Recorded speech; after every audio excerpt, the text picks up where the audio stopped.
Well, good evening and welcome to Yada Yahweh Radio. It's my pleasure to be with you. We've got both Kirk and JB here with us this evening. Hi, guys.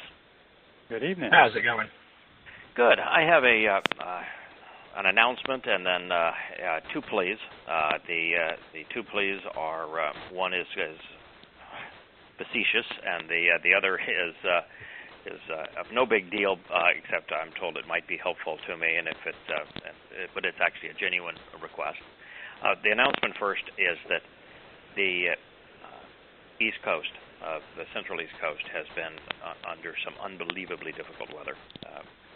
We received 12 inches of rain in 6 hours 2 nights ago, wow. And darn near destroyed the place. I mean, we're fortunate that none of our structures were destroyed, but we almost lost our bridge, and we almost lost our dam, and we have been working diligently with crews and material trying to shore everything up.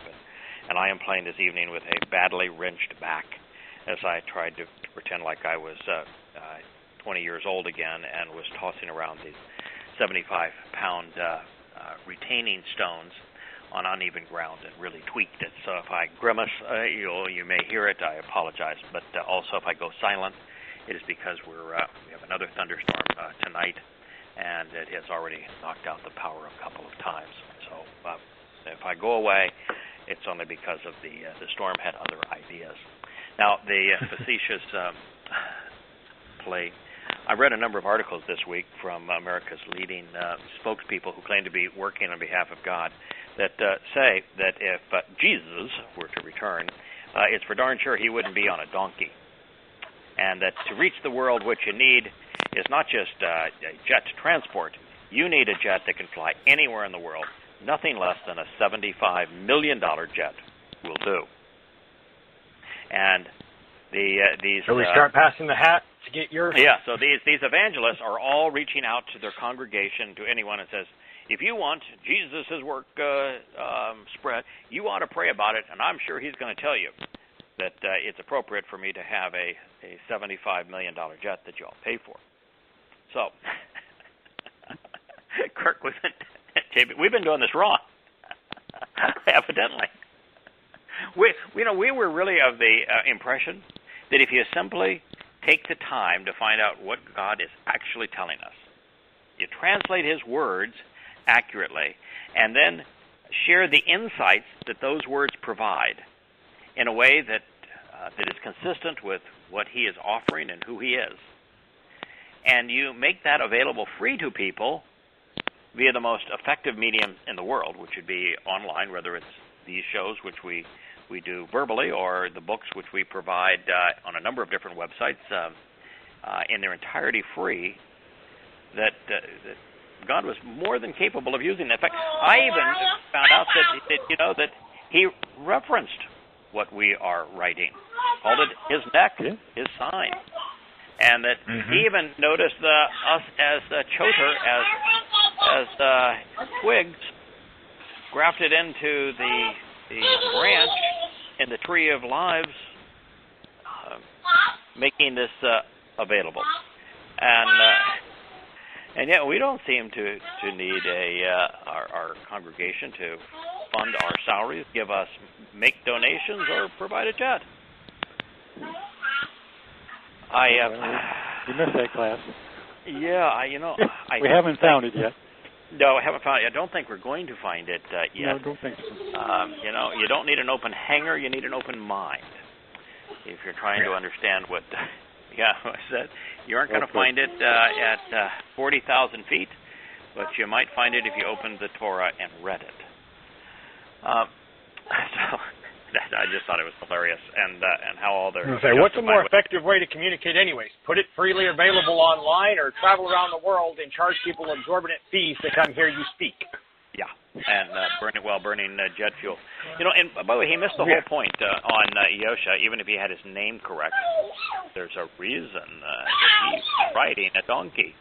And there's a reason that he wouldn't fly in a $75 million airplane if you gave him one.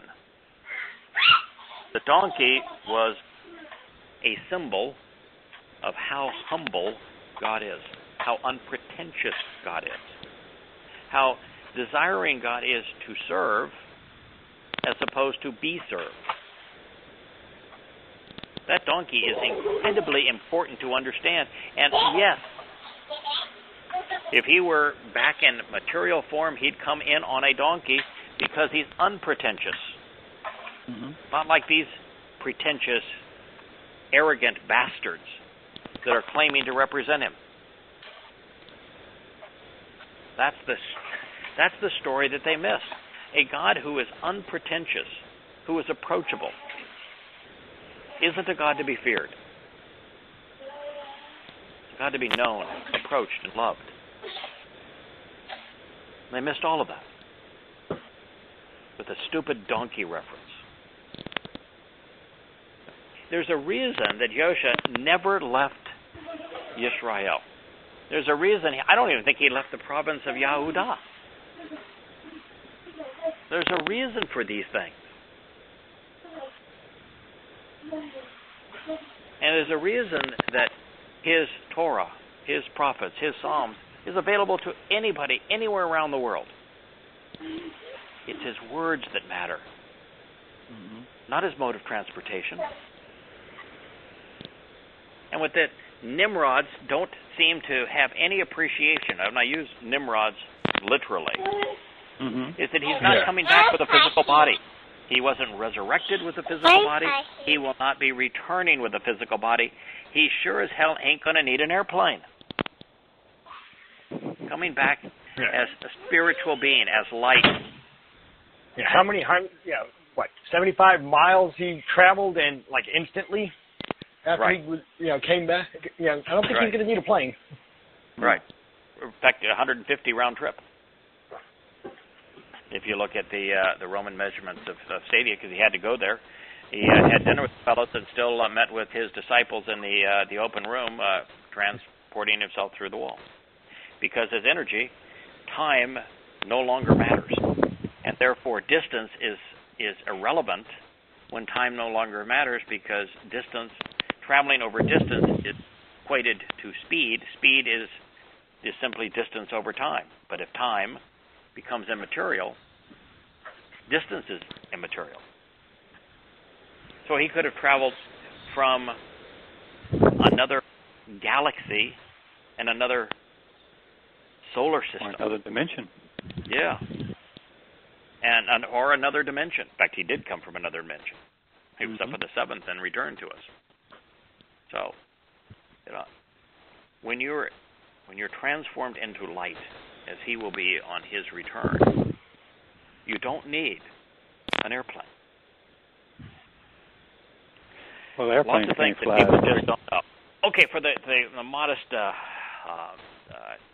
serious request is that I was a bad boy according to a policeman, and I was driving my car, actually my wife's car, too fast.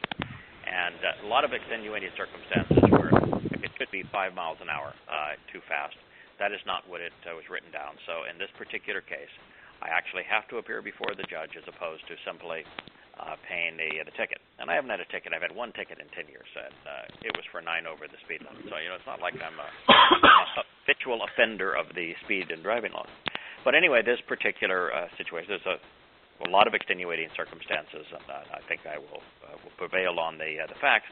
But nonetheless, the attorney representing me is a guy that I've known because he's also represents this district, and a really good guy. I've had him to my home in the past, and he said, in addition to the testimony you're going to provide, he said, just because you've never met him, you've never been in court before, never been before a judge before, it will help you if you have a half a dozen short letters that are written by people who you've interacted with, who could say something charitable about you, that your testimony to them has been truthful, it has been helpful, and you've been willing to be of help to them without charge. So he doesn't want this from anybody I've done business with, but simply people that I've reached out to that can attest to my honesty, forthrightness, and willingness to help simply because I want to help, not because I'm being paid to help.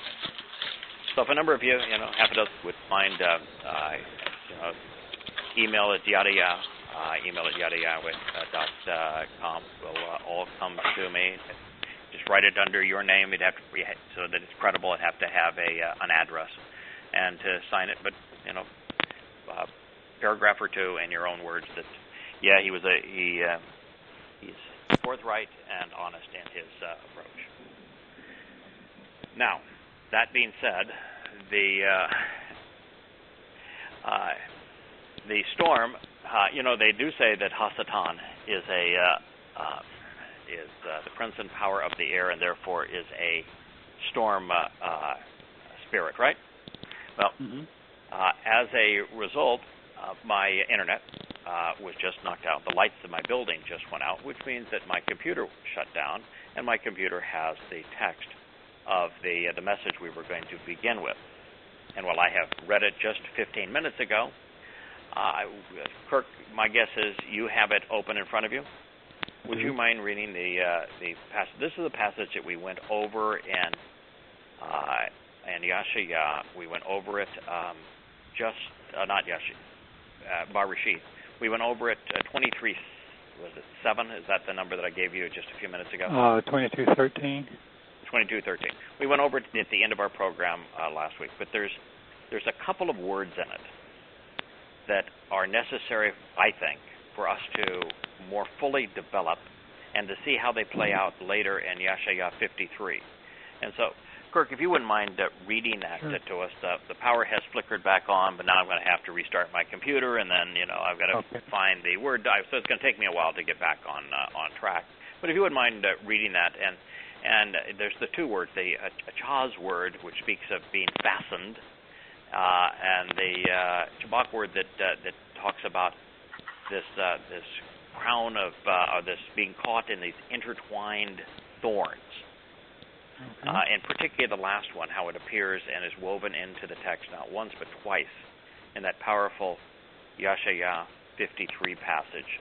I don't want us to miss that connection, because I think it was put here to draw our attention there to explain. I think Kirk, in my view, I think it's very much like Yosha citing Mizmor Psalm 22 as he was affixed to the upright pole, because it not only explains that this would occur, but it explains what was going to happen and why it was occurring. So maybe I'm reading too much into the repeat of the word, or at least the root of the word, but I think the same thing may be true here, and I don't want to miss it. I don't want any of us to miss it. Okay. It says, then Abraham lifted up his eyes and looked and acknowledged the situation regarding the one who was actually regarding the one this was actually about, observed a ram, and after this was caught in the intertwined thicket by his horns. Now, the was caught is a chaz. You want to start there? Well, just all I want to do is make people aware that for the moment that a chaz is the verb there, and we're going to talk about it in just a moment. Okay. And then to continue on then, and Abraham walked over and accepted the ram, and he offered him up as an uplifting sacrifice in place of his son.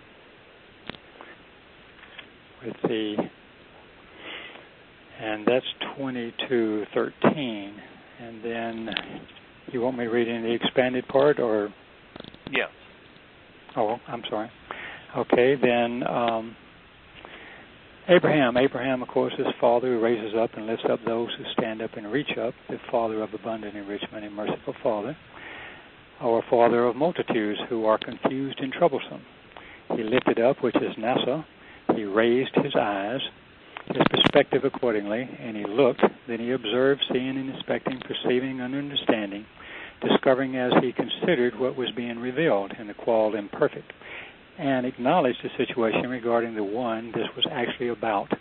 Observed, which is Henna, closely examining and paying attention while standing upright and looking up, noticing all the details and all the overall narrative and circumstance, including the fact that right now and at the present time, behold, a ram, a yield is the word we used, He used, a perfect male lamb, a leader of the flock, the framework of a doorway or its doorpost and jamb, the upright pillar to support the home and the source of empowerment, vigor, health, and noble and mighty one. And after this, which is a char, following these things, subsequently in reference to another time, was caught, a chaz, was seized and held, was fastened to and attached, actually embracing for the purpose of providing an inheritance, is in the niffle perfect. For a limited time, the ram carries out and endures the effects of the verb, being seized, held, fastened, and attached to support. This means to provide a comprehensive inheritance. In, which is ba, within, by, or among the intertwined thickets. That's a kabak. Intertwined, entangled, twisted, and interwoven, circuitous, and burdensome thorn bush, akin to kabeb, circular, or kabab, to turn things around, and cabal, by bearing the burdens of others, by his horns, which is Karen Hugh, his brilliant rays of light from a supernatural source, his glowing and shining appearance as a result of emitting the irradiant light, also his trumpet comprising the ram's horn used to signal as an important message. And Abraham, father who raises up and lifts up, walked over halak, and accepted, grabs hold of, obtained, and received, and the qual imperfect, the ram, ha-ayel, the perfect male lamb, the leader of the flock, the framework and doorway, the doorpost and jamb. And he offered him up as an uplifting sacrifice. He ascended, going up to lift him up as an acceptable solution for the uplifting offering.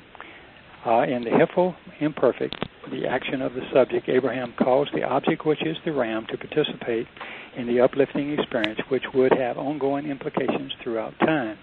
In place of, instead of, and during an orderly arrangement of time, with one event reasonably and rationally following after another, as an exchange on behalf of the relationship for the sake of his son. Anyone we go back to? Yeah, that is spectacular. That the things I wanted to reinforce first of all is al. This time al is used to speak of the male lamb. It is the lamb who is the leader of the flock. That would be Yosha. It is a sacrificial lamb, perfect. It's also the Passover lamb. al means framework of the doorway, because this lamb is providing the doorway to life. This is the doorway of Pesach. It includes the doorpost and the jamb. Additionally, since Yosha is the al, he is the upright pillar supporting the home. And as a result of our al, our source of empowerment, vigor, and health, all are derived from what he would do on this day. al serves as the mighty one. Letters are really important in the Hebrew alphabet. Al is Aleph, yeah. Aleph, the Aleph, which is describes exactly what this is. It's the ram's head, right? Yes, sir. And the ram's head is facing, the diagonal of it is facing towards that outreached and open hand of Yahweh, isn't it? Mm-hmm. And it's reaching to the upside down staff, the shepherd's staff, but upside down, because right side up, that shepherd's staff is helps steady the walker. Upside down, it is a source of help, of assistance that can lift and guide a fallen sheep. Right, to rescue a sheep. Those are the three letters. Al is a powerful. It's the ram's head, the same letter Aleph that's used in Father and in God. It is followed by the first letter in Yahweh's name, the outreached hand, the open hand, and then the shepherd's staff. So this is not only the Lamb of God, this is the shepherd of God, this is the hand of God. Those three characters say, he is the Lamb of God, he is the hand of God, he is the shepherd of God. Now, if ever three letters had power to us, it's al. Those three, absolutely. Now, the next was a cause. He was, and when you look at the definition of a cause, he was seized. In this case, his brilliant horns of radiating light were seized by this thicket. The cause is indicative of the fact that Yosha would be seized by the Sanhedrin. He was held in a pit by the high priest. He was fastened to and attached to an upright pole by the Romans, while actually embracing this horrific treatment because he realized that his purpose was to provide an inheritance on behalf of the covenant's children. So these special insights are brought to our attention all by the benefit of that niffle stem, which you covered in the amplified reading, and in the perfect conjugation, whereby for a limited period of time, the ram carried out and endured the effect of the verb, being seized, held, fastened, and attached, to support this means to provide a comprehensive inheritance for us. It's one of those places where I couldn't help but write. It's amazing what we can learn when only we try. Yes. Now, the next verb, the reason I really wanted to go back to this is because I wanted to make certain that we looked up and considered why this word Shabbat was used. Shabbat is the twisted thorns that the ram's gleaming light horns of light, were entangled in. And we talked about, that could be symbolic of the crown of thorns that Yosha was made to wear by the Romans. Right. But I thought I thought it was far more indicative of being trapped in the kind of the twisted and thorny briar that is religion. Mm-hmm. That religion is there's nothing beneficial. It's thorny. It's twisted. It entraps people. Mm-hmm. And it's the combination of the circular reasoning and the entangled nature, the twisted nature of religion is how I interpret Shabbat and why it was used. But that was just a tiny little aspect of it, because when we do as we have been trained to do, Kirk, mm-hmm. which is, and JB, I know you're doing this too, and you may be off with your daughter at the moment. But when we... No, I'm here. When we translate, one of our standard operating procedures is to never be complacent. If we're dealing mm-hmm. with a noun, always search for the verb that is the actionable root. Because you can learn so much about the verb. The verbal root of nouns in Hebrew defines them. And this is an impressive example of that. Shabbat is from the verb chabla. Chabla means to bear burdens.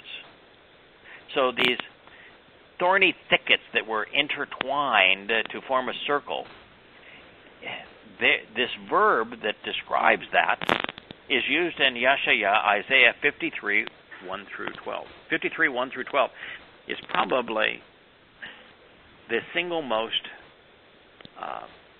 exciting, clear, dramatic presentation of why the Passover lamb was so important and how Yosha used the Passover lamb to our benefit. It's really powerful. And in that testimony, which is so essential to understanding this Bereshith story of the test, that verb is used not once, but twice. And what that tells me is that this is exactly like Mizmor Psalm 22, where in Mizmor Psalm 22, when Yosha was on the upright pole at Passover, that he cited the opening line of Mizmor Psalm 22 so that anybody who just had an open mind and took a moment to look up what that psalm says would understand who he is, what he's doing there, what is going to happen next, what the benefits are going to be, and how all of this plays into Yahweh's provision. The benefit of Pesach, Matzah, and Bekurim, and Yosha's role in fulfilling Pesach, Matzah, and Bekurim. So it's when those things happen, we have been conditioned to pay very close attention. So here, this entire episode on Mount Moriah, to revere Yah, is clearly an enactment and a dress rehearsal for Pesach 40 Yobel later on exactly the same place. And in using this word, Shabbat, whose verbal root is chabla,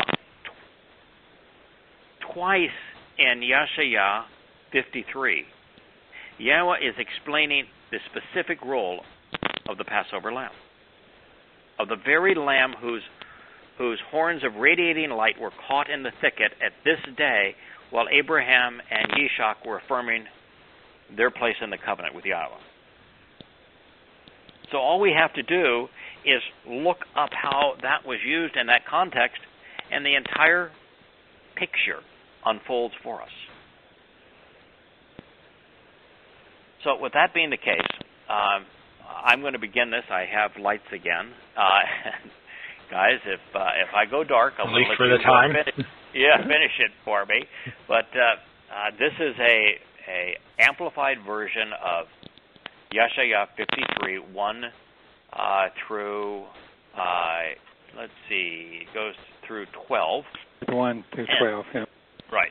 And it twice mentions Chabal, and I'm going to share it both times. Okay? It opens with it, by the way.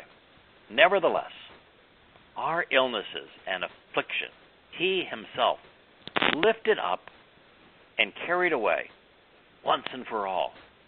And our mental anguish he bore, dragging it away. Jabal. And yet we ourselves devised a plot which considered him reaching out bodily, then forced into being viciously beaten and killed by God for responding to and answering the call to be afflicted. So he was pierced as a result of our defiance, our rebellion, our errant approaches. Then he was put under tremendous pressure, crushed and slandered, harassed, diminished, humiliated, and pulverized for our guilt because we were wrong. As a result, the punishment for our reconciliation was placed upon him.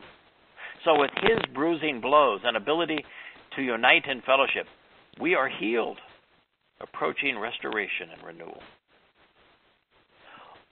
Almost all of us, like migrating sheep, have wandered away from the correct path. Each individual has turned to his own way.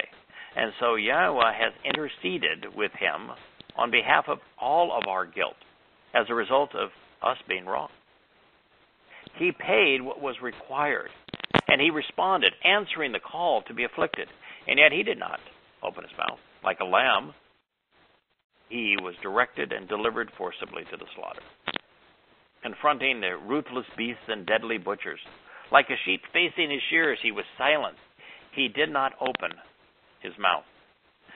Through oppressive incarceration and on account of the means to justify and resolve disputes, he was led away on behalf of those who would live with him in future generations, who would give serious consideration to this situation and recognize that truthfully he ceased to exist in and was separated from the material realm of the living.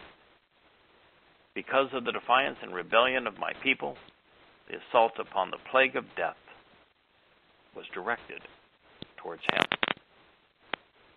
So powerful here that not only are we being equated to sheep that migrate away, but that he is being equated to a lamb, and therefore to the Passover lamb. And he gave him over to the unrighteous in conjunction with his rock-hewn tomb associated with the termination of his biological life. And with rich people, he was elevated to the summit of his mountain. The Most High had engaged in nothing wrong, nothing violent, nothing destructive or deadly, no act of terrorism or anything frightening. He had not plundered or looted anyone, nor had he demonstrated anything which would have involved additional yeast, and thus he did not engage in religion or politics.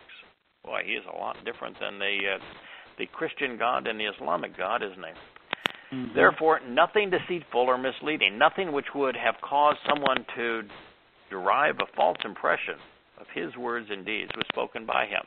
Yeah, read the Sermon on the Mount, folks. Process what he said. And so it was that the will and purpose of Yahweh for him to suffer the effect of being crushed. Yeah, he wasn't crushed on that upright pole, folks. His soul was crushed in Sheol. That happened on Matzah, not Passover. He thereby interceded by inflicting him with the plague, by the concession and condition of appointing his soul to suffer the punishment to serve as compensation. They did not touch his soul on the upright pole of Pesach, folks. The only way for his soul to be afflicted was his soul left his physical body and went into Sheol on Matzah. The body was the Passover lamb. The soul served the purpose of unyeasting our souls from the corruption of religion and politics. Then he will actually and continually look upon his offspring, because he will prolong his days. In other words, his soul was released from incarceration in Sheol. And the will and affairs, the longing and desire, the affirmative actions of Yahweh through his hand. Remember, we just found out that Yosha, as the Lamb of God, is the hand of Yahweh, will succeed and prosper, accomplishing the goal to thrive and advance to the next level. Out of the difficult and miserable toil of his soul. Again, this is what happened on Matzah. His soul was not in a difficult position, and his soul did not toil on Pesach. It was his physical body as the Passover lamb that suffered on Pesach.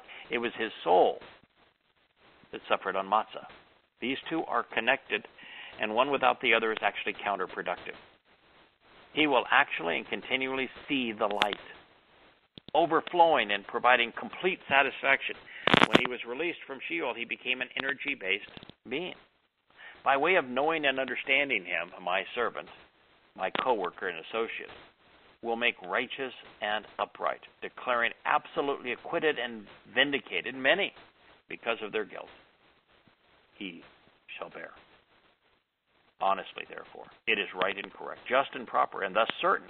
As a result of him, I will apportion and disperse everyone's share with many in abundance. And with the empowered and enriched, he will share and apportion that which is valuable, based upon an orderly, sequential, and rational arrangement, because to show the way to the benefits of the relationship along the proper path to a prosperous life. He exposed and poured out, and thereby eliminated the destructive vulnerabilities associated with the plague of death. And Yahweh makes it clear that it is Pauline Christianity that is the plague of death. His soul, his consciousness, his persona, the essence of his life, was completely assigned and counted among those who indignantly revolted and oppressively transgressed, the openly insubordinate and especially recalcitrant, the flagrant criminals with a contrarian nature who deliberately infringed against the standard with errant approaches and fancy jets, because he himself lifted up and carried away the wrongdoing and offenses against the standard, including the errors in judgment, and therefore the guilt which would otherwise lead to incurring a penalty, including punishment and condemnation. And therefore, on behalf of those who transgress the standard with errant steps, he intercedes, sparing them in a manner which is helpful, beneficial, reaching out and meeting with them while pleading their case effectively, making the transgressors like the intercessor throughout the whole of time. So twice, Kabal, he shall bear, when he's talking about my servant, my co-worker, my associate. will make righteous, declaring absolutely acquitted and vindicated many, because their guilt he shall cabal. And it's my conclusion that the statement in Bereshit that explains test used this word to bring our attention to this explanation in Yeshaya.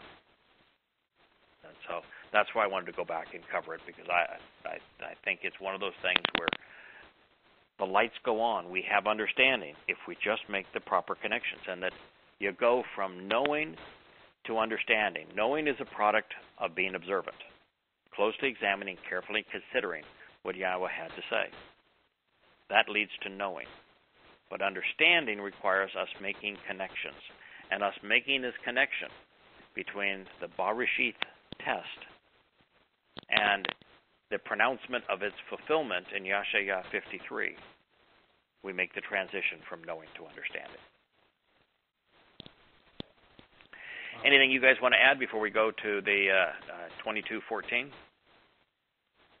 No, I'm sure we're going to go back to this later. I mean, at some point as we go through. Go ahead. No, go ahead. Oh, no, I was just some observations I did, not all of it, but I did through about 53:8.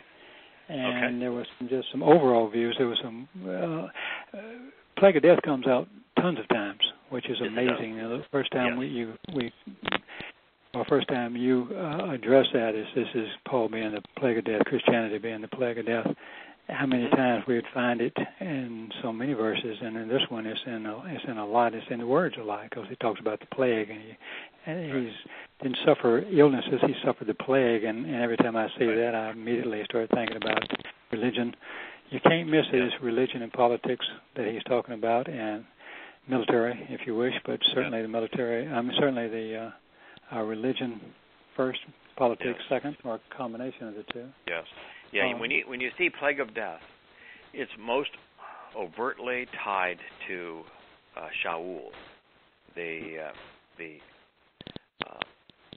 wannabe false prophet, with wannabe apostle and false prophet, who wrote 13 letters that comprise much of the Christian New Testament. And there are those who have criticized me for saying that he wrote half the Christian New Testament. I actually said he was responsible for half the Christian New Testament. The 13 letters, while that might be half the books, it's not half the length. It's the realization that Paul is responsible for what's called the Gospel of Luke and for Luke's Acts of the Apostles, and Paul is the subject of about 90% of Acts. He is responsible for Luke because Luke was not an eyewitness, nor was Paul, but Luke was Paul's attaché. So he, in the book of Acts, he clearly conveys Paul's agenda. And so you have to add those two, and then you have to look at Hebrews and realize that while Hebrews is not given the name of the writer, Hebrews is in lockstep with Pauline doctrine.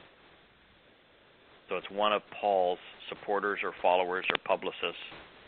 And so you put Luke, Acts, and Hebrews along with Paul's 13 letters, and you have half the Christian New Testament.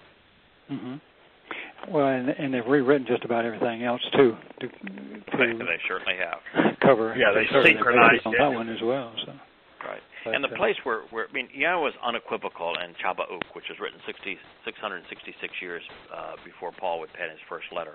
And he described everything about Paul, his nature, his attitude towards circumcision, his promotion of the idea that God died, his fixation against circumcision and the male genitalia, his arrogance, the fact that he would claim authority over Gentiles. But beyond all of that, Yahweh called him out by name and said, Shaul is the plague of death. So when you're just trying to support the fact that, yes, the plague of death throughout Yeshaya 53, he's addressing politics and religion generally, and Pauline Christianity specifically. And it's really appropriate for you to do so, even though I think God is more disappointed in his people creating Judaism than he is in Christianity. But Christianity was created by Paul. Paul was a Jew. And it has harmed his people more than any other religion. And it has become far and away the most popular religion in the world. And so plagues are massive.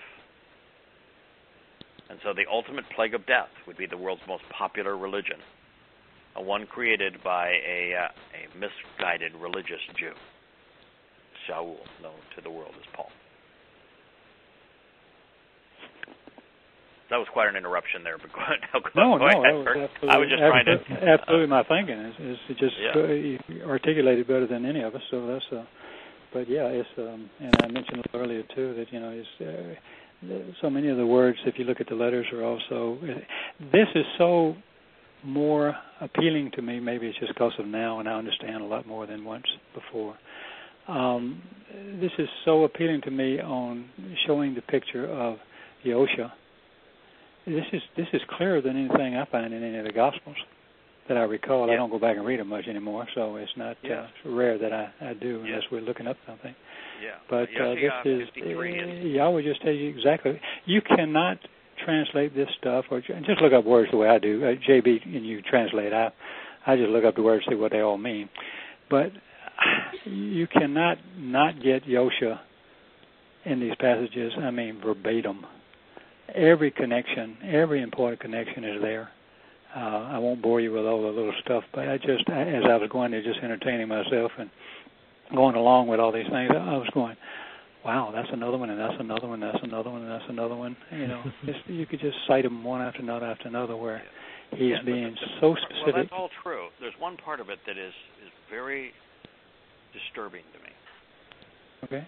And that is that this entire prophetic portrayal is focused on a singular concept, and that is of a lamb going to the slaughter on behalf of a sinful world. And yet, Christians are unable or unwilling to recognize this is a lamb going to the slaughter, based upon our being mankind's propensity to be wrong about God. Well, if it's a lamb going to the slaughter, why can't you figure it out? That he is the Passover lamb, that there is no explanation for why Yahweh would present it as a lamb unless he is referencing Passover. And then you make the connection to what day was it that Yahusha suffered this fate? Was it not Passover? Wasn't what's called the Last Supper actually a celebration of Passover? Mm-hmm. Didn't Yahusha say, I want to celebrate Passover with you? Wasn't he the Passover lamb? And you can't make the connection to Yeshayah 53, which is so clearly about Yahusha, and yet you miss this connection to the Passover lamb? It's tragic. You have to be willfully ignorant. Yeah, it has to be willful. It's why I'm so sad in the realization that Yahweh himself can't say anything that will resonate with a religious person. That our presentations of Yahweh's testimony to a religious person is worse than a waste of time. It will aggravate them, and they won't be able to comprehend any of it, can't process any of it. And they'll just dig in deeper. They'll just dig in deeper and get more adverse and more riled up to condemn the messenger because they can't process the message. So here is an example where, Kirk, you're right. He's obviously speaking about Yahusha, and obviously speaking about Yahusha as the perfect lamb of Passover, accepting the sin of the world. And they can't make the connection that it was Passover, not Easter. And they can't then make the transition that this is what happens to the body of the Passover lamb, but then twice he's speaking of the soul and the torment of the soul, and they can't make the connection that that's when his soul went into Sheol and suffered on our behalf so that we could be perceived perfect, vindicated, and right before God. When it's this obvious, when the plan is this perfect, when the words are this revealing, there's no excuse for not understanding them, for clinging to the plague of death in the Christian religion, or even being, a religious Jew. Yeah. What's your excuse? He's predicting that Yahweh is predicting that that the hand of God, Yosha, is going to fulfill these things in this way. And yet there's not one in a million of them that capitalizes.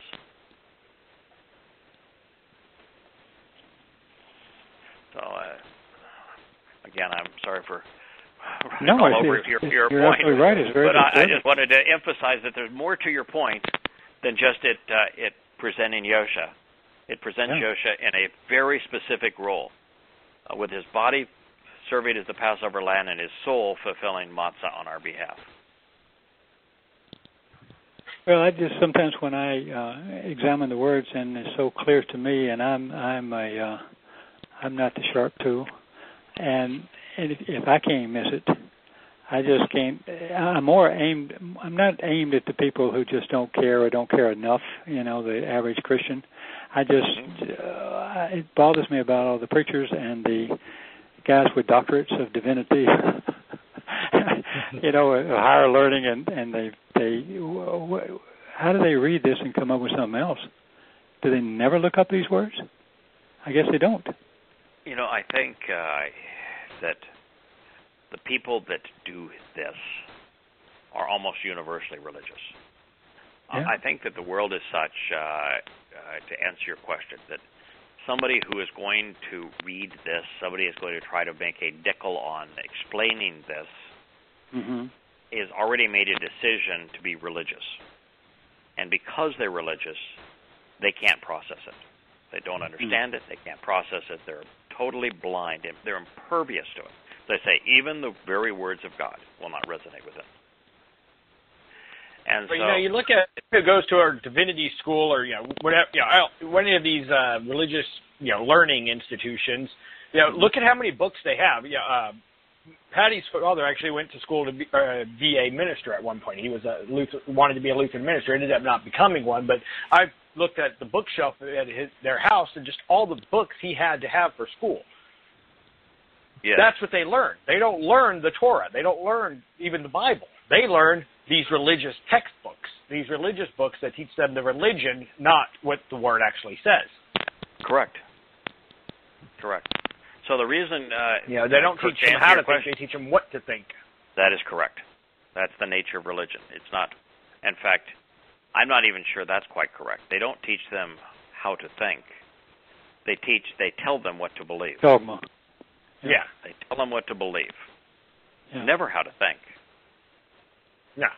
What to think. Yeah. Think this, believe this, teach this. And that was ultimately what he was told was he wasn't able to become a pastor because he was told he could not sell religion. Yes. Yeah. By the way, I got a note here from, I don't know if Terry that wrote this or Kirk you wrote, probably Terry, your wife that wrote it, who should that letter be addressed to? And by the way, you don't need to write this. But if a few of you wouldn't mind, it would be it could be helpful to me. But it would just be to whom it may concern on behalf of on my behalf. So Okay. I've been told who the judge is by name. I don't recall it right at the moment. But to whom it may concern. So if you feel like doing it, I'd appreciate it. So those are the answer to your question is that's half of it. The other half is, all right, so let's take somebody like ourselves, who are not religious, who the vast majority of people who are not religious would have no desire, no interest in evaluating this text. None. Fair enough. They would view it as a religious text, and therefore not something that would have any interest to them. So the people who are naturally thoughtful and bright and unbiased and who would view themselves as open-minded wouldn't even consider it. And then that brings us to the very few people who would say, all right, I'm not religious, but I am open-minded. I'm sure as heck curious. And I'm willing to go where the word's lead. You know, I'm willing to dig in and see what I learn, and based upon what I learn, follow that evidence trail. Well, there's just not a lot of us. And the few of us that there are, we all have the exact same reaction. It's the reaction, Kirk, you're sharing here, which is, just every word is a treasure. All leads in the same direction. And so our natural inclination is to share what we learn. It's just we're not doing it the right way because we don't have the big fancy jet now. We don't have the big jet, yeah. But if JB would buy it now, ride the back seat. And he's really pushing for that. You know, I would have to just have this one disclaimer. And I've been doing this now for 20 years. Do you know how much of a donation and financial gifts that I have accepted over the last 20 years? I added them together just a few minutes ago. Zero. Easy count. And by the way, that is the appropriate number. Yes. If you were to tell me, well, what would you like the number to be? I'm really happy with 0. You know, one of the nice things about 0 is that I think that to receive payment for this would degrade it.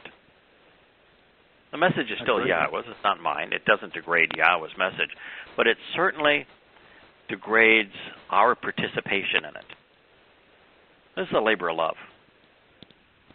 The contribution we receive from this is our own enrichment, our own enlightenment, our own confidence, our own sense of well-being, our enthusiasm and joy of listening to and studying with the greatest mind in the universe, and knowing that what we're doing is appreciated by the very creator of the universe, and that he's having fun with us in this process. You just don't want to muck that up. And I think it's also a sense of justified humility, and humility, I want to say it in the sense of we're not humble about our relationship with Yahweh. We're excited about it. We're thrilled by it. I'll brag about that all day. Yeah, boast about it, brag about it. You know, I'm delighted with our relationship with Yahweh. But it's not because of our qualifications. And just as these books and these shows are not based on our qualifications, this is not about us. It's about what Yahweh had to say. And so the last thing you want to do is charge somebody for it, because then you're saying, well, my qualifications are and time are worth this kind of money. No. Not doing it. It demeans the whole process. No. It's you know, I have an occasion, this opportunity to read Jackie's letters, and almost everybody that Jackie talks to, and her extended family has embraced the covenant, and a lot of it is because of really how well that Jackie has come to understand this material. I mean, she's gone from being my most important and most diligent copy editor. She finds most of the mistakes in my writing, but long ago she grew to the person who probably understands this material better than anyone, and she understands it better than anyone because she has devoted so much time to reading it and rereading it and thinking about it, and now she has powerful insights regarding it Yeah, but it's just also genuine. It's just also genuine. And so when she approaches her family, it's so real, it's so credible, she understands it so well that, that it resonates with people who are close to her, who really know her. And I was kidding with Kirk, JB, before you joined us this evening, that, gosh, we should have Jackie do this program. But, I'd love to have Jackie join us. Yeah, another letter about somebody that she had contact with that talked to somebody else who became part of the covenant, who reached out to someone else who became part of the covenant, and how marvelous these stories are. So remarkable. It's remarkable, but that's what we're all doing here.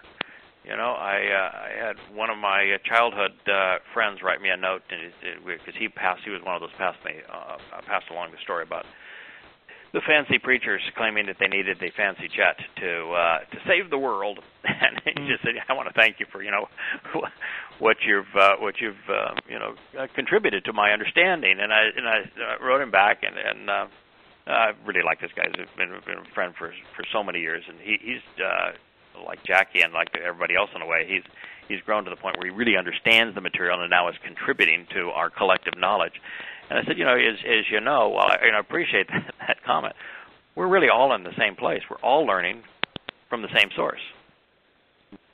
So, I wouldn't view myself as a teacher. I'm a fellow student. Happy to be a fellow student. Always. Yeah. So that's and by sharing what you have learned, you come to understand it better, and you retain it more effectively. So it's really, even sharing it in these books and in these shows, part of the learning process. Well, Kirkster, do you want to add something more to Yeshaya 53? Do you want us to go on to? No, the last thing I'll just say is if you look at most everything is verified in these letters as well in the old ancient Hebrew letters. And as far as the one that sticks out most importantly is the shemek, which is that thorny bush symbol. I was just kind of amazed in 53 how accurate it was on every level I could go. And then I took the chart on the grammar and where you were talking about different things and checked all that. And yeah, that's exactly. You had one comment. Isn't the grammar fun? You know what I just love about the grammar? I haven't I'm laughing. But I enjoy it. Yeah, I'm laughing here because when I was a decent student in school, with one glaring exception. That was English. I was really bad at grammar, and so now to be in a position where I'm speaking about the merits and the insights that can be gleaned from Hebrew grammar.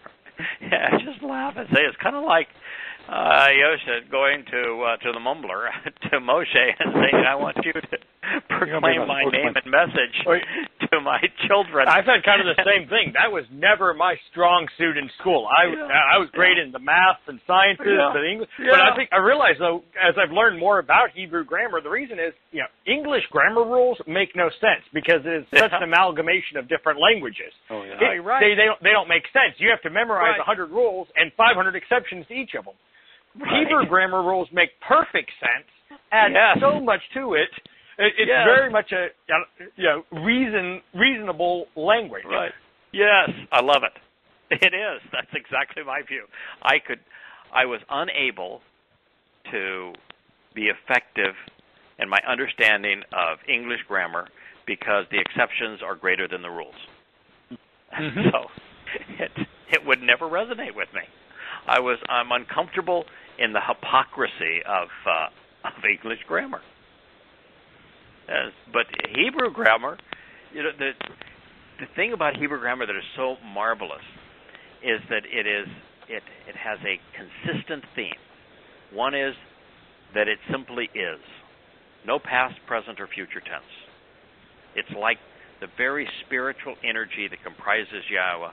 The words that he uses convey his nature. He exists. I am. I was, I am, I will be. And so Hebrew grammar is consistent with the nature of light. Time simply exists. What a powerful thought. And then all of the stems are relational. They all establish a relationship between the subject and the object. And they describe the effect of that relationship based upon the action of the verb. What a perfect way to convey the only thing that matters to Yahweh, the covenant relationship. He chose a language that is perfectly suited to present relationships. And then lastly, well, there are a number of moods. All of the moods boil down to a singular concept, expressing volition either in first, second, or third person. Well, free will. Relationships require choice. So, how could you have a better language? And I even like the fact that in Hebrew, unlike English, but like many other languages, most words have a feminine or masculine identity. Mm-hmm. And I like that for a number of reasons. One is that it's much easier to see what is the subject and of the verb or the object of the verb, because, in fact, you have to look for something that is masculine or feminine. And so it identifies. But also it conveys Yahweh's nature, which is both masculine and feminine. He manifests both paternal and maternal characteristics, as does his language. And most of the things that are important to Yahweh, including his name, are feminine. Yeah. You know, I'm always so troubled that religious doctrines almost always are prejudiced towards men and prejudiced against women. Mm-hmm. And here is Yahweh talking about his nature being both maternal and paternal, and the fact that his very name is feminine, and just how important that is for our appreciation of God and the proper way to look at the place of men and women in a relationship. With Yahweh, we contribute both to our understanding of relationship. It goes back to that's the understanding of why Towrah was provided for Adam, because she was a source to help him understand the whole nature of family and love and raising children so that he would understand the covenant collectively. And not only understand it, but the two of them could talk about the covenant and about Yahweh, enriching one another's life. So, yeah, there's so much to this. Is there any? It's just a coincidence that the moods and the voices are all there's 7 of them. No, I don't think so. Oh, not me neither. I just. So that's No. And some of the stems are just so remarkable. The Hatpiel stem, where the subject acts on their own volition, where they have specifically removed themselves from the influence of society as a whole. Mm-hmm. Because it's exactly the way that we come to our relationship with Yahweh. And that stem was used throughout this presentation, how important it is for us to understand it.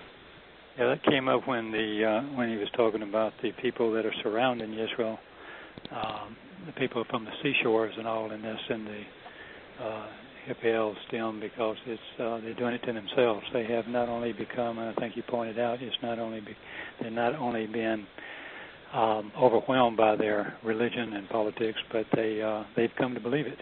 They've done it to themselves. Yeah, and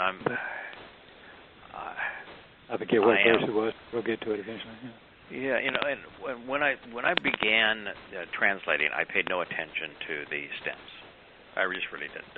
I wanted to know the meaning of the words and to see if I could create a more accurate translation just based upon the meaning of the words. And part of that was the fact that there is no influence shown in the stems in any English translation. It's as if they weren't even there.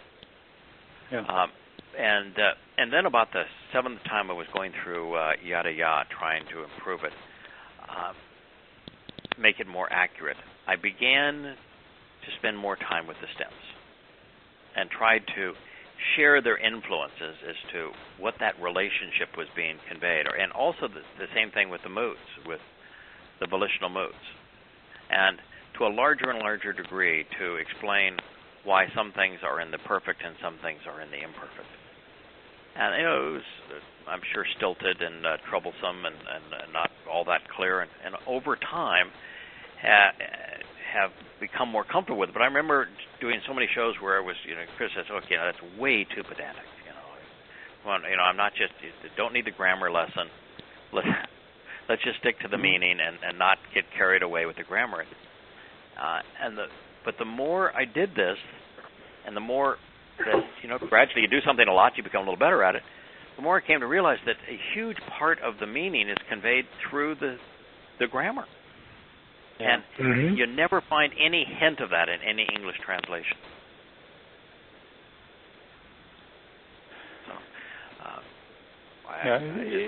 But I'm sure JB agrees that for those of us who were starting out and still, because you include all that, is helps us to verify it once again, and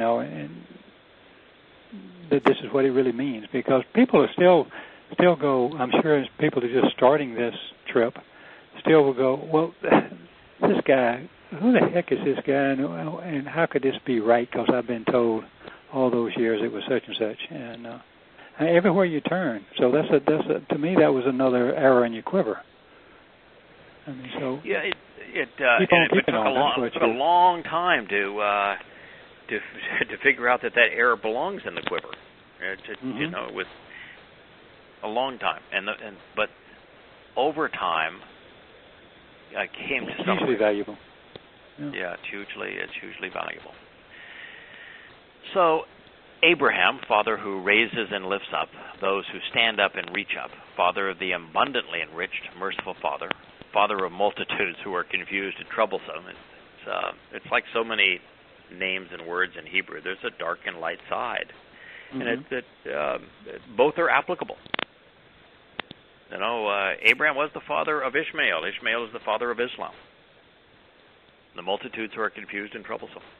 But he's also the father of Yisrael and Yehudah and Yishak and Jacob, and therefore representing the father of the covenant, of the abundantly enriched, those who stand up and reach up, those who receive Yah's mercy. So he designated and proclaimed, calling out Kara. Well, folks, this is a celebration of the Kara, of the Mikra, of the invitations to be called out and meet with God. This is not a coincidence that he used Kara, because Kara is very seldom used to convey the idea of said or spoke. Spoke in Hebrew is dabar. Said in Hebrew is amar. Amar is one of the most common verbs in the Torah, prophets, and Psalms. It means this would case, and so Abraham said the name of this place. That would be Amar. And Amar must be used 20 times more than Kara. Yeah. And then dabar is used 10 times more than Kara, and that would be, and Abraham spoke, saying that the name of this place. But neither of those two were used. Yeah. And so I always view this like a town crier. Yeah. So why was Kara used? Isn't it important for us to think about, wait a minute, that if he wanted to say said, he would have used Amar. If he wanted to say he spoke, he would have used dabar. But he used Kara. And Kara means a lot more than proclaimed or called out. It means to invite, to summon, to meet, to greet, to read and to recite, to welcome. So, and Kara is the basis of Mikra. Not to mention. Yeah. But let's mention. Go ahead. Might that be a little bit important here? Might he be trying to tell us a little something? Yeah, we just celebrated the Mikra of Matzah and Pesach and Matzah. That's what we just celebrated here. That's what he's trying to tell us. Really essential. That's why this language and these words are so spectacular. So Abraham announced the appointment of the welcoming encounter associated with a specific meeting which he had been invited and summoned, creating this proclamation to be read and recited since we're talking about grammar, in the call imperfect. Call means, don't go to some nuanced interpretation here. Call means this is a straightforward relationship between subject and verb, and a subject and object. That this should be interpreted and understood literally. And imperfect means with ongoing consequences throughout the whole fabric of time. Unfolding results. The name, the Shem of this place, of this site. This is Ha-Makom Ha-Hu. So Shem of this place. Ha-Makom Ha-Hu. Now, as one of the things that I didn't even realize until about a year or so ago, that when you see Ma before something, like Mikra happens to be a great example. It's Kara with the mem before it. This is kum, which means to stand, to establish, to take a stand, with the ma before it. And so what it says is, think about who's taking the stand. Think about why they're taking the stand. Think about where they're taking the stand. Think about how the stand is being taken. But if you take the time to understand the who, what, where, why, and how of the kum, of taking this stand, then you will come to understand something profound. Mikra. Understand the who, the what, the why, the how, and the where behind being called out and invited to meet with God. The ma before so many Hebrew words is so important because it's an interrogative. It says, I want you to question this, to think about it, to try to understand it, to seek answers.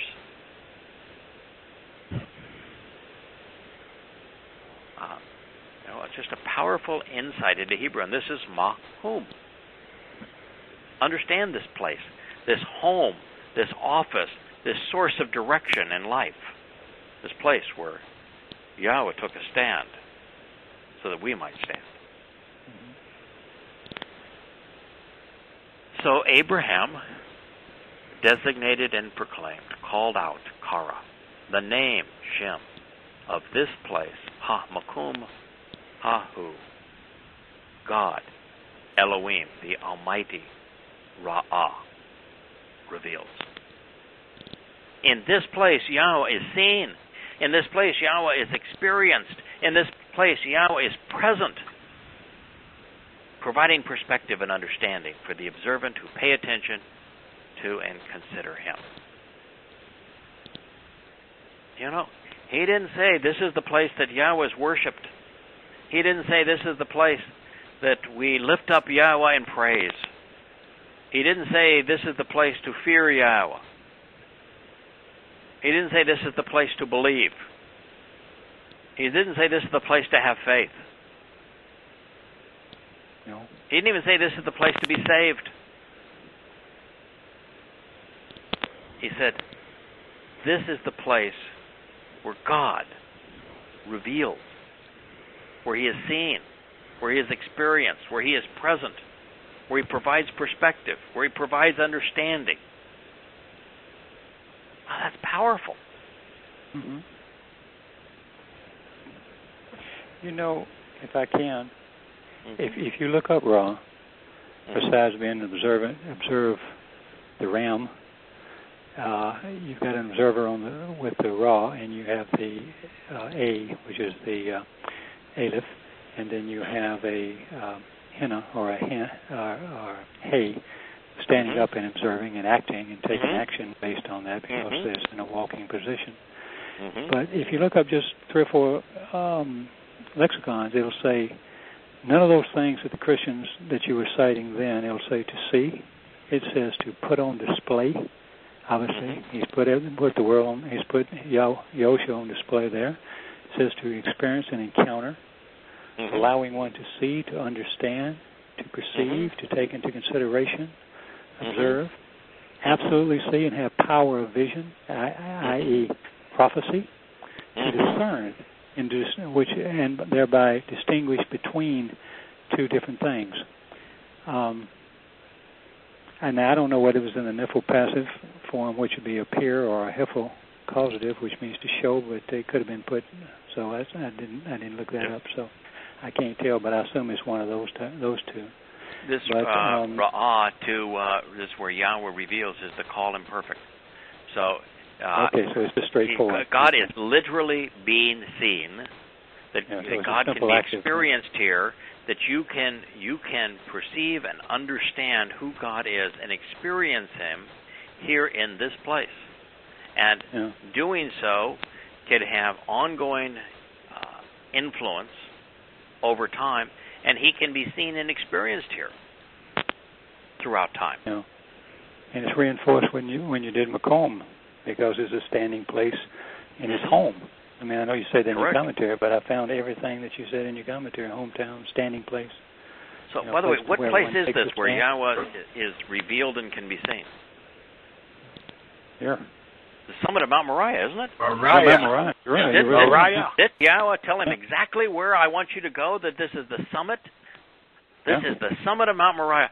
So the very place that Yahusha fulfilled Pesach and Matzah, and then became the living embodiment of Bikurim, is the place where Abraham is announcing, as he's inspired by Yahweh, and it's being retained and conveyed to us, that if you want to experience Yahweh, if you want to see Him, if you want the proper perspective on Him, this is the place to look.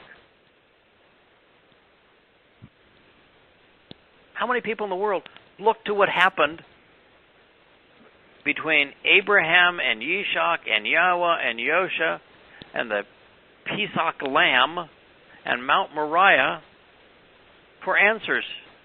How many people search for God there? Not many. No, this is not the Temple Mount. This is not that. This is on the summit of Moriah, undisturbed to this day. Barren patch of weeds directly above the place where the upright pole became the doorway to life on Pesach, where his body was placed as his soul went into Sheol. What God wants to do and has done is reveal Himself. He wants to allow us to see Him, to perceive Him, to understand Him, to experience Him. That's what Abraham was announcing. But it's far more than Abraham just announcing that this is the place, the summit of Mount Moriah, where God takes a stand for us in His home, that He can be seen and experienced.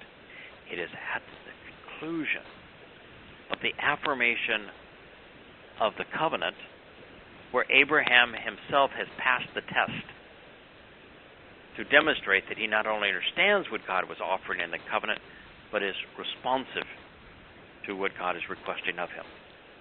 And in that context, in the presentation of how to participate in the covenant, Yahweh is revealed.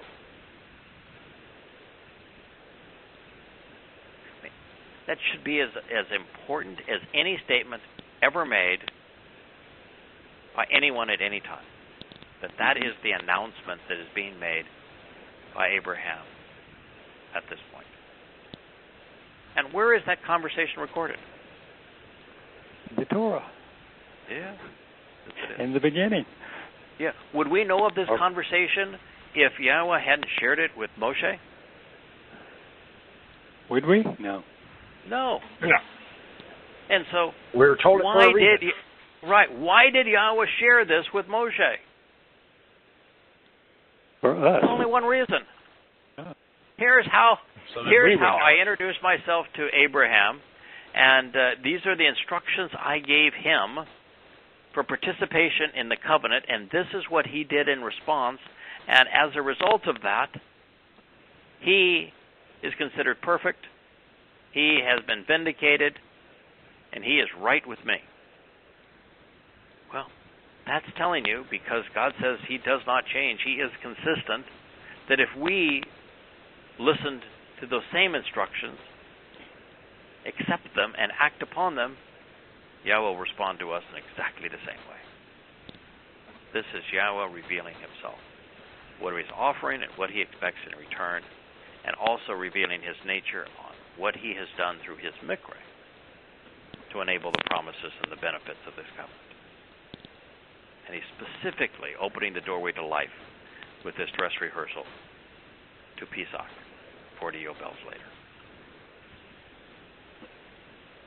I think you'd have to look long and hard to find anything more just reassuring, enlightening, appropriate, pertinent, uplifting, enriching. You don't need anything more. Yeah. I mean, this is. It almost leaves me with this. You know, I have two responses to this. Maybe my response is not all that important, but and maybe I'm just going to share it because maybe it's something that you're all feeling. My first response is jubilation. Mm-hmm. That Yahweh gave this to us, that provided this for us, knowing that we could read it, study it, think about it, come to understand it, celebrate it, share it, accept it, act upon it, and that it's always been there for us. And that part of it is a celebration. And there's part of it that's just gut-wrenching to me.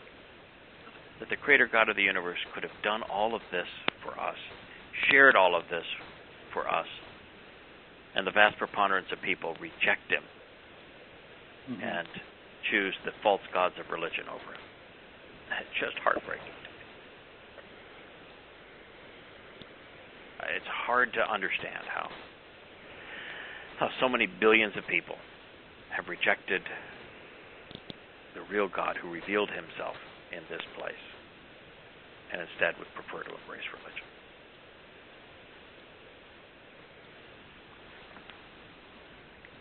And both of those reactions are strong. Mm-hmm.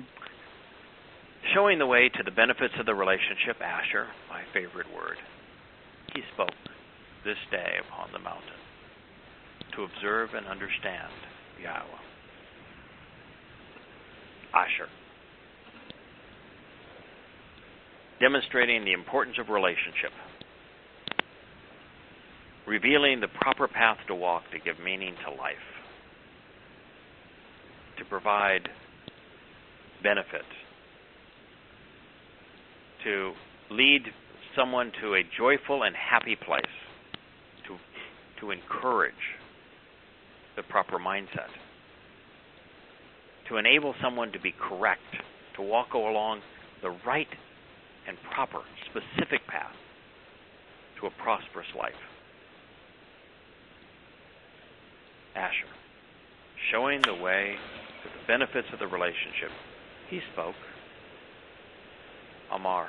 Yahweh is revealing here that, I have a word for spoke. I chose not to use it. And the Almighty reveals because that was about Kara. That he can be seen through his Kara, his mikra. But here, he's saying, he spoke. He declared, this day, at this day, what was this day? It was Pesach. Explained this day upon this mountain, Moriah, did this so that we might observe and understand Ra'ah. We might look upon, view, witness, experience encounter, consider the presence of, enjoy the perspective provided, and comprehend. This one now is the niffle and perfect. Yahweh. The Almighty is Yahweh. The Almighty is not Jesus. The Almighty is not Allah.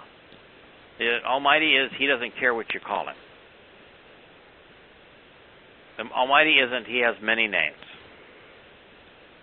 The Almighty isn't the Lord. The Almighty has a name. It's Yahweh. Yod-He-Wah-He. He spoke upon this mountain to observe and understand Yahweh, to look upon, to see, to view. This is the perspective Yahweh wants us to have of Him, of His love for us, that He would do all of this, just as it's explained in Yeshayah 53, that He would do all of this on our behalf. But you've got to be like Abraham. You've got to understand what God is offering, why He is offering, what He expects of us. And then you have to accept it. You have to act upon it, as so many have done and are doing. Fellows, what do you think about Asher Amar, Hayom Bahar, Ra'ah, Yahweh? Pretty powerful statement right there. That Yahweh, Almighty God, is not only revealed in this place, that Abraham spoke to show the way, that benefits the relationship this day upon the mountain on which to observe and understand Yahweh. Now, we said before, most English Bibles are one to render Ra'ah, which means to see, to look, to view, to observe, using the perception of sight to reveal, to offer perspective, to perceive and understand, as provide or provides. In Bereshit 22:14, that Yahweh provides. Well, yes, but that's not what the word says. Why do they do that? First, I looked up the word. Does it say provide? No. I mean, nothing about it provides is provide. Perspective. Provides perspective for. But the emphasis on perspective. Yeah.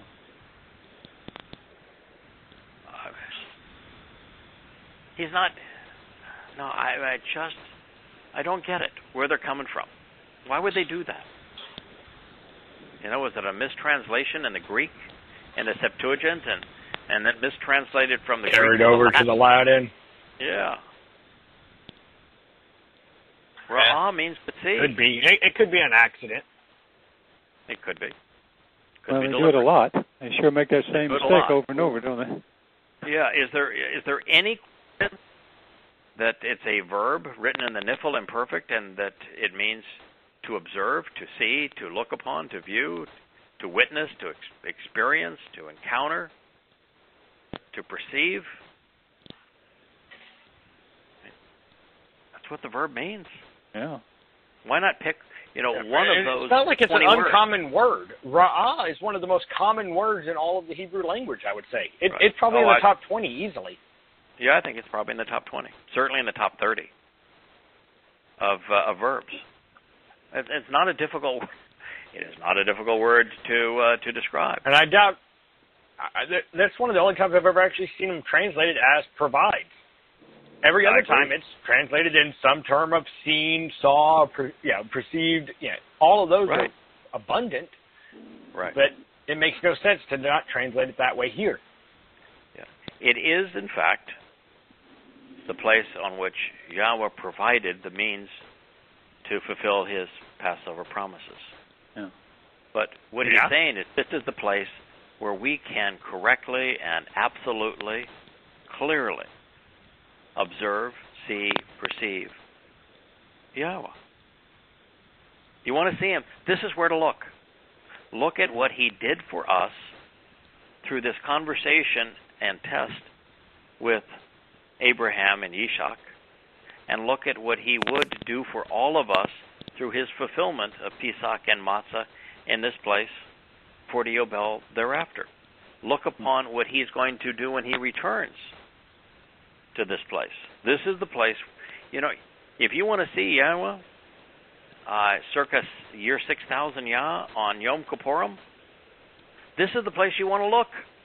This is where he's coming. Mm-hmm. Yeah, he's going to step down and return to the Mount of Olives because he's coming back as light. But that's not where he's going to settle down. That's not where he's going to build his home. That's not the place where he is headed. He's always wanted his people to be oriented, looking to the east, to the rising sun, to the increasing light during the day. He's coming back due east so that he can establish this giant earthquake fault upon which waters are going to emerge to not only bring life to the Dead Sea, but to cleanse all of the muck that is in Jerusalem, creating this marvelous cascade of living waters upon which he's going to bridge from Dod's home to his home. And his home is going to be on Mount Moriah, right there on the summit. You want to see him? That's where to look. Don't look to the Vatican. Don't look to Mecca. Don't look to Washington. Don't look to your pastor. Don't look to your Bible. You want to see him? Look here. Look at what he is doing in the life of his children, in his home, Jerusalem and Israel.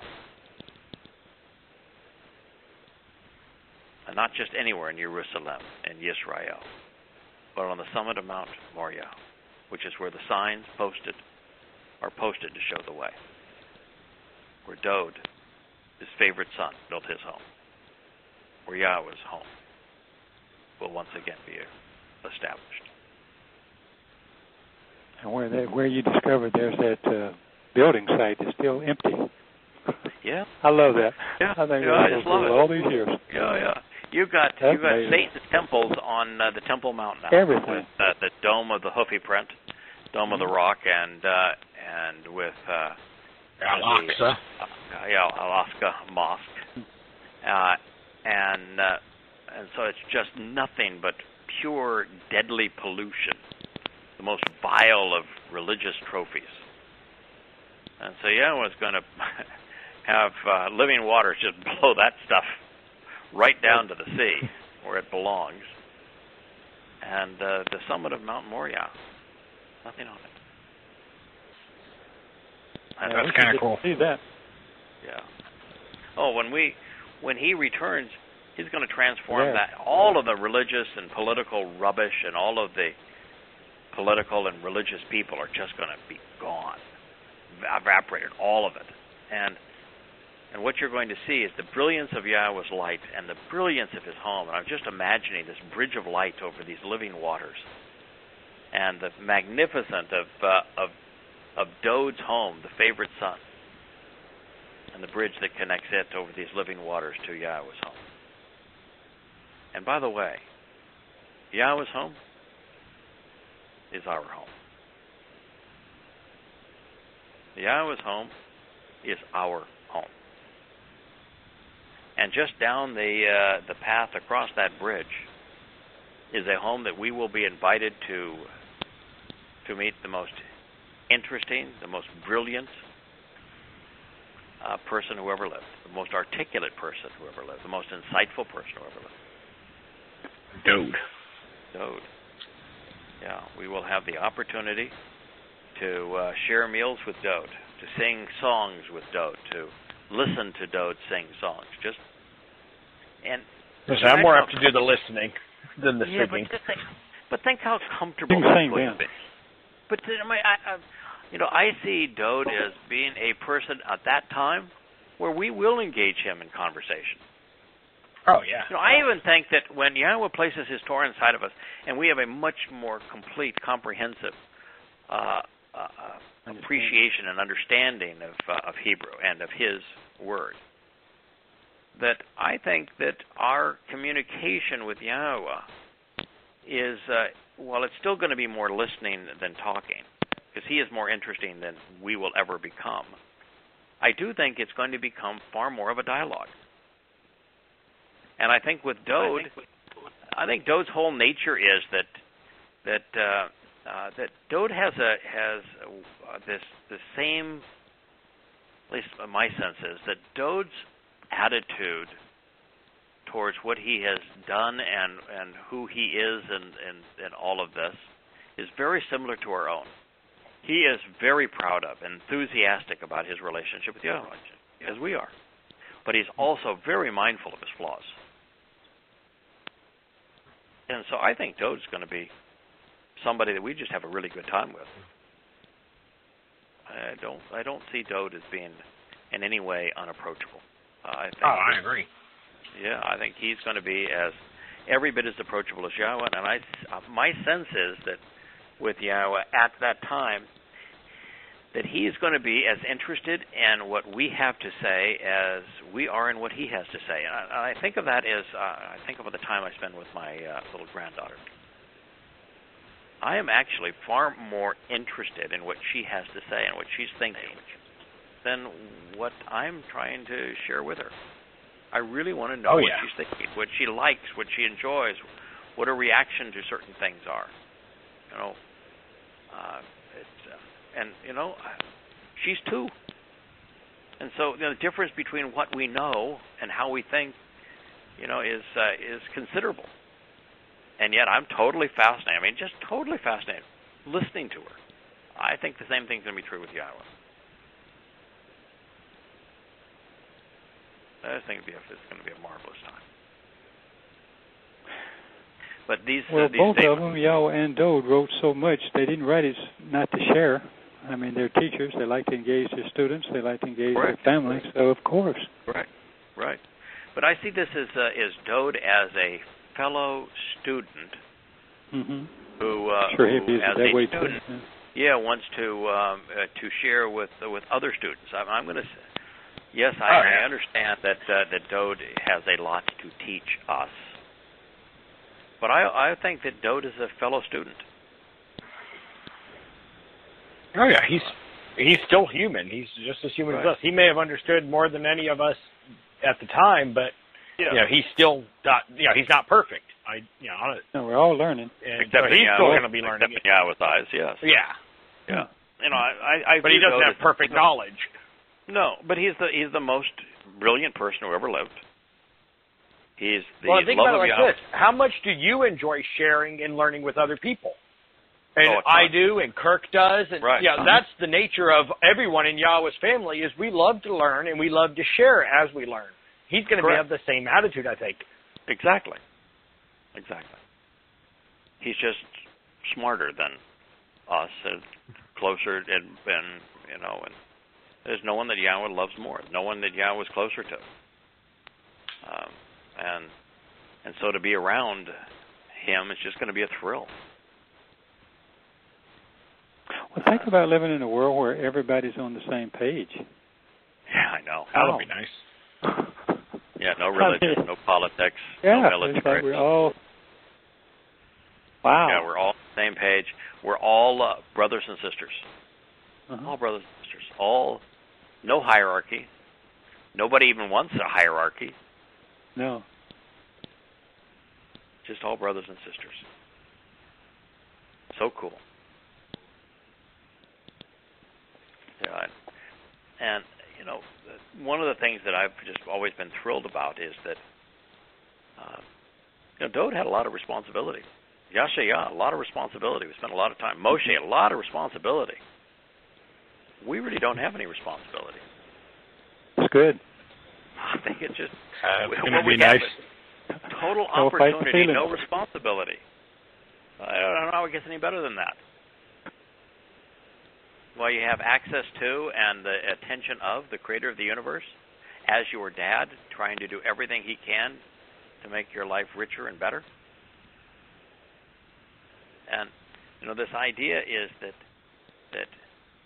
the more souls who come to understand and accept Yahweh and what he is offering and act upon it, it doesn't make our inheritance any less, because How much more infinity people is to infinity? share in the inheritance, it makes it richer. Sure. More people to spend eternity with.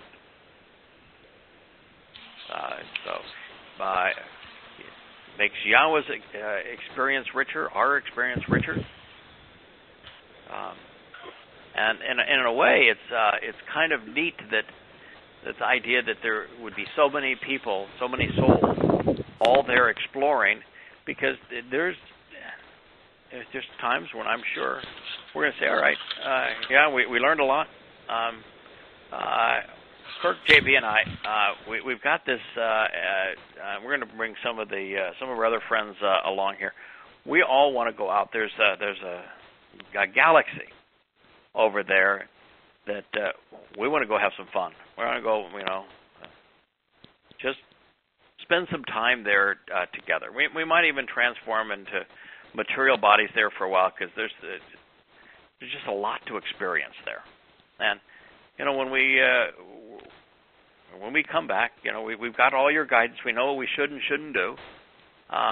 We'll come back and report on our experience during the next Shabbat or our Mikra, and share what we learned and what we did and how much fun it was. So, see you all later for a little while. We're going to go over here and play. I think that's going to be part of the beauty and the joy of eternity. I like that plan. Yeah. Amazing concept, yeah.